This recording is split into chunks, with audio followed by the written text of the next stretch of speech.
नमस्कार दोस्तों, आप लोगों का बहुत बहुत स्वागत है हिंदी स्टोरी 319 में। आज हम बहुत ही अद्भुत सी अंधेरे का रहस्य की कहानी आपके सामने लेकर आए हैं। अगर आप पहली बार हमारे चैनल को देख रहे हैं तो हमारे चैनल को सब्सक्राइब कीजिए, लाइक कीजिए और कमेंट में जरूर बताएं किस तरह की कहानी आप सुनना चाहते हैं। कहानी शुरू होती है एक छोटे से गांव में, जहां से कुछ दूर एक पुरानी हवेली खड़ी थी। लोगों का कहना था कि उस हवेली में कुछ अजीब घटता रहता है, इसलिए शाम होते ही लोग उस जगह से दूर रहते। यह हवेली बरसों से वीरान पड़ी थी, लेकिन उस हवेली में हर पूर्णिमा की रात एक धीमी सी रोशनी चमकती और कुछ कुछ अजीब सी आवाजें सुनाई देती, जैसे कोई किसी को पुकार रहा हो। एक दिन 3 दोस्त करण, रिया और समीर इस हवेली की सच्चाई जानने का फैसला करते हैं। लोग उन्हें कई बार मना करते हैं, लेकिन जिज्ञासा और रोमांच का खिंचाव उन्हें वहां खींच ले जाता है। वे तीनों आधी रात को टॉर्च और कैमरा लेकर हवेली की ओर बढ़ते हैं। हवेली के दरवाजे पर पहुंचते ही उन्हें अजीब सी ठंड महसूस होती है, जैसे वहां की हवा भी उनसे कुछ कहना चाहती हो। जैसे ही वे अंदर कदम रखते हैं, हवेली का दरवाजा अपने आप बंद हो जाता है। उन्हें ये समझ नहीं आता कि ये दरवाजा बंद कैसे हुआ।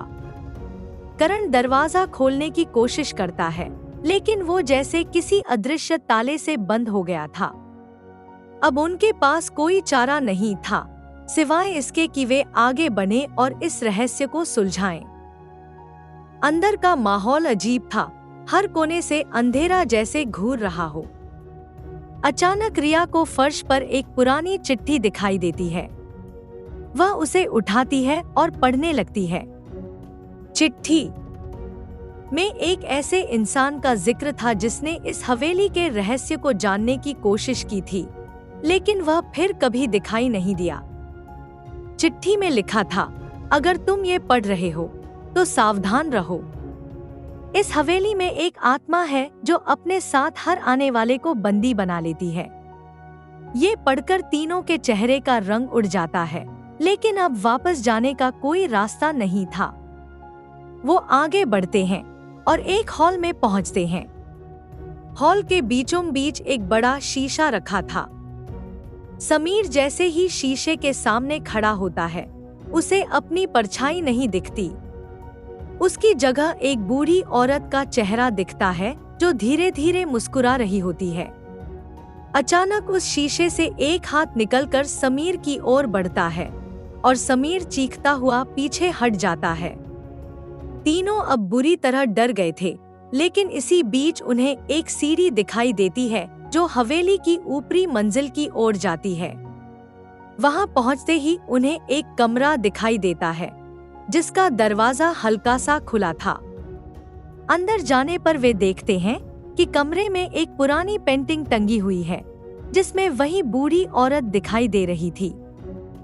अचानक पेंटिंग की आंखें जैसे जीवंत हो उठती हैं और वे तीनों को घूरने लगती हैं। करण को एहसास होता है कि शायद ये बूढ़ी औरत इस हवेली की असली मालकिन थी, जिसने यहाँ पर कुछ ऐसा किया था जिसकी वजह से उसकी आत्मा इस हवेली में बंध गई थी।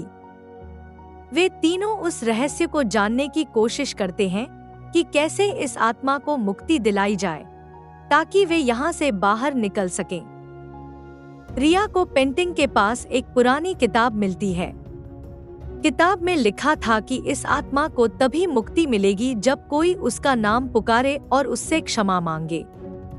लेकिन किताब में ये भी लिखा था कि अगर क्षमा सही तरीके से नहीं मांगी गई तो वो आत्मा हमेशा के लिए उसके साथ रह जाएगी जिसने गलती की। समीर हिम्मत करके उस आत्मा का नाम पुकारता है और कहता है, मुझे माफ कर दो। कुछ क्षणों के लिए हवेली में सन्नाटा छा जाता है। फिर अचानक हवेली के सारे दरवाजे खुल जाते हैं और अजीबोगरीब आवाजें बंद हो जाती हैं। तीनों समझ जाते हैं कि उन्होंने आत्मा को मुक्ति दिला दी है। वे तेजी से हवेली से बाहर निकलते हैं और कभी पीछे मुड़कर नहीं देखते। गांव के लोग आज भी उस हवेली के बारे में बातें करते हैं, लेकिन कहते हैं कि उस रात के बाद हवेली में कभी अजीब आवाजें नहीं सुनी गई। पर करण, रिया और समीर के मन में उस रात का खौफ हमेशा के लिए बस गया था। आप लोगों का बहुत बहुत धन्यवाद इस कहानी को सुनने के लिए।